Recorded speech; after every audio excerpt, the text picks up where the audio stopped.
സമരക്കാരന്റെ കഥ. ഒരു മനുഷ്യൻ ജെറുസലേമിൽ നിന്നും ജെറിക്കോയിൽ യാത്രയായി. അവൻ പോകും വഴി കടമാടിക്കൂട്ടങ്ങൾ കയ്യിലകപ്പെട്ടു. അവന്റെ സാധനങ്ങളെല്ലാം തട്ടിപ്പറിച്ചു അവനെ അടിച്ച് അവശനാക്കി കടന്നു കളഞ്ഞു.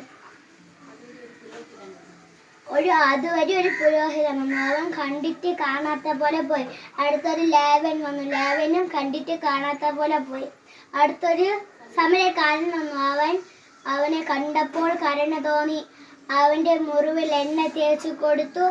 അവന്റെ കഴുതപ്പുറത്ത് കൂട്ടിക്കൊണ്ടുപോയി അടുത്ത പട്ടണത്തിൽ യാത്രയാക്കി. സക്രിയെ നോക്കുന്നയാൾക്ക് പണം കൊടുത്തു. അവനെ നല്ല പോലെ നോക്കണം, ബാക്കി പണം തിരികെ വന്നു തരാം എന്ന് പറഞ്ഞ് സമരക്കാരൻ യാത്രയായി.